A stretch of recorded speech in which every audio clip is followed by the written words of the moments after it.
బండ్లు ఓడలవుతాయి, ఓడలు బండ్లవుతాయనే సామెత ఉంది. సరిగ్గా దాన్ని తలిపించేలా తెల్ల కాగితాలు నల్లగా మారాయి, నల్ల కాగితాలు కాస్త డబ్బులుగా మారాయి. అదేంటి, అదెలా సాధ్యం అనుకుంటున్నారా? మనిషి తలుచుకుంటే కాని పనేముంది.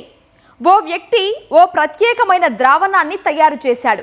అందులో నల్ల కాగితాన్ని జస్ట్ అలా ముంచి తీస్తే చాలు తలతలలాడే 500 నోట్లు బయటకు వస్తాయి.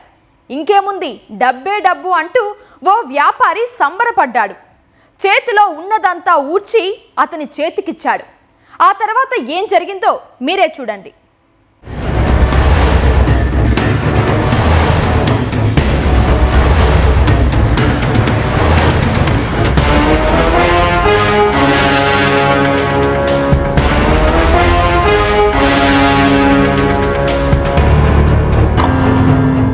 బ్లాక్ మనీ, దీని అర్థం తెలియని వారు ఎవరైనా దాని గురించి అడిగితే నల్ల డబ్బు అంటూ జోకులు వేసుకుంటాం. కానీ ఒక కేటుగాడి తెలివి చూస్తే మాత్రం బ్లాక్ మనీ అంటే నిజంగా నల్లగా ఉండే డబ్బే అని ముక్కును వేలేసుకోక మానం. అంతలా అతను మనుషుల్ని ఏమార్చడంలో ఆరితేరాడు. నల్ల కాగితాలను ఇట్టే 500 రూపాయల నోట్లుగా మార్చేస్తూ ప్రదర్శనలు ఇచ్చాడు. అవి నిజమేనని భ్రమపడిన ఓ వ్యాపారి లక్షలు పోగొట్టుకొని లబోదిబోమంటున్నాడు.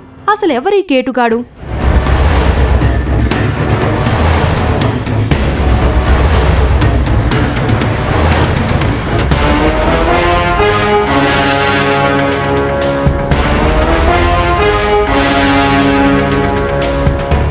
డబ్బంటే ఎవరికైనా ఆశే. దానికోసమే కదా మనిషి తన మన భేదం మరచి ప్రవర్తిస్తున్నాడు. సులభంగా డబ్బు సంపాదించాలని అడ్డదారులు తొక్కుతున్నాడు. అత్యాశకు పోయి అసలుకే ఎసరు తెచ్చుకుంటున్నాడు. సులభంగా డబ్బు వస్తుందని చెబితే చాలు ముందు వెనక ఆలోచించకుండా కేటుగాళ్ల వలలో పడుతున్నారు. అలా ఈజీ మనీ కోసం ఆశపడ్డ ఓ వ్యాపారి ఉన్న డబ్బును కూడా పోగొట్టుకొని ఇప్పుడు కన్నీళ్లు పెట్టుకుంటున్నాడు. నాకు న్యాయం చెయ్యండి అంటూ పోలీసులను ఆశ్రయించాడు. రంగంలోకి దిగిన పోలీసులు ఆ మోసగాడి ఆట కట్టించి కటకటాల్లోకి నెట్టారు.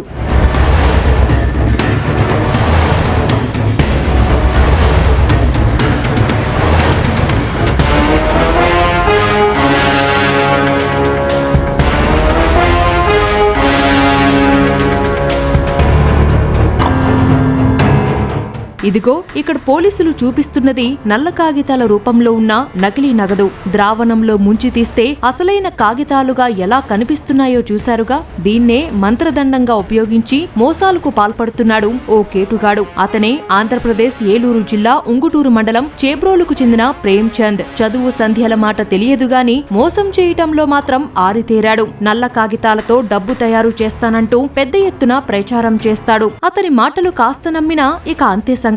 అలా భద్రాద్రి కొత్తగూడెం జిల్లా అశ్వరావుపేటలో ఓ వ్యాపారిని బురిడీ కొట్టించాడు. తనకు 15 లక్షల రూపాయలు ఇస్తే 1 కోటి రూపాయలు చేస్తానంటూ నమ్మించాడు. అతన్ని గుడ్డిగా నమ్మిన వ్యాపారి 13 లక్షల రూపాయలు అప్పగించాడు. కోట్ల కట్టలు వస్తాయని ఆశపడ్డ అతనికి నల్ల కాగితాలు కట్టల రూపంలో దక్కాయి.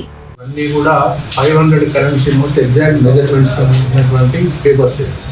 ఇప్పుడు నమ్మేయడానికి ఏం చేస్తారంటే వాళ్ళతో ఏదో ఫ్రెండ్షిప్ చేసి ఇట్లా నా దగ్గర ఈ బ్లాక్ పేపర్స్ ఉన్నాయి, ఇంకా ప్రత్యేకమైనటువంటి లిక్విడ్స్లో కనుక వాష్ చేసినట్టయితే అది మామూలు ఈ గాలి నోట్స్ లాగా వస్తే అవి మీరు సర్క్యులేట్ చేసుకోండి అని చెప్పేసి వాళ్ళని నమ్మిస్తారు. అందులో భాగంగా ఇక్కడ లోకల్ చెందినటువంటి ఒక మధుబాబు అనే అతన్ని నమ్మి సుమారుగా 13 లక్షలు దఫదఫలుగా ఇచ్చినట్టుగా మనకు తెలియదు. వాళ్ళకి డెమో చూపించేటప్పుడు ఈ ఫింగర్స్ మధ్యలో ఒరిజినల్ నోట్సే పెడతారు. చిన్న మౌల్డ్ వేసి ఒరిజినల్ నోట్సే పెట్టేసి ఒక ట్రేలో ఈ నీళ్లు ప్లస్ ఈ లిక్విడ్స్ పోసేసి ఏదో కలిపినట్టు చేసేసి అతని దగ్గర ఉన్నటువంటి నోట్స్ మాత్రం తీసుకోవాలని చూపిస్తే వాళ్ళు నడిపిపోతారు. అంటే ఆ నోట్స్ వేళ్ళ మధ్యలో ఉన్నట్టుగా వాళ్ళు అబ్జర్వ్ చేయలేకపోతారు. దాంట్లో వాళ్ళు నమ్మి చేస్తారు. ప్రేమ్ చంద్ పై గతంలో హైదరాబాద్ బాచుపల్లి పరిధిలో ఇదే తరహా చీటింగ్ కేసు నమోదైనట్లు పోలీసులు తెలిపారు. పలు చోట్ల వాహనాలను సైతం చోరీ చేసి జైలులో శిక్ష కూడా అనుభవించాడు. అయినా బుద్ధి మార్చుకోకుండా మళ్లీ మోసాలకు తెరలేపి చివరకు జైల్లో ఊచలు లెక్కిస్తున్నాడు. నిందితుడి నుంచి 500 నోట్ల పరిమాణంలో కట్ చేసిన నల్ల కాగితాల కట్టలు 2 రసాయన ద్రావణాలను స్వాధీనం చేసుకున్నారు. జస్ట్ అయోడిన్ ప్లస్ మన మామూలుగా గతంలో ఈ ఫోటో ఫ్రేమ్ క్లీన్ చేయడానికి యూజ్ చేసేటువంటి లిక్విడ్ యాక్వో సొల్యూషన్ అని అంటారు. అది ప్లస్ మామూలుగా మన చిన్న చిన్న ఇంజరీస్కి క్లీన్ చేయడానికి ఉపయోగించేవాడు. వాళ్ళని అంటే దాంతో యాక్చువల్గా అటువంటి జరగదు, వాళ్ళని భ్రమ పెట్టడానికి కోసం అని అవి యూజ్ చేస్తారు అంతే. ఇవి మాత్రం ఇవన్నీ సేకరించి ఎగ్జాక్ట్ 500 నోట్స్ మెజర్మెంట్స్ ప్రకారము కట్ చేశాడు. ఇతని మీద గతంలో కూడా సేమ్ ఈ టైప్ అటువంటి కేసు ఒకటి వాజ్పేయి సైబరాబాద్ కమిషనర్ వాజ్పేయిలో ఉంది. అలాగే మోటార్ సైకిల్ కూడా దొంగతనం చేశాడు. దానికి సంబంధించి కూడా రామచంద్రాపురం అండ్ కూకట్పల్లిలో ఈ 3 కేసులు కూడా గతంలో అతని రిజిస్టర్ అయి ఉన్నాయి.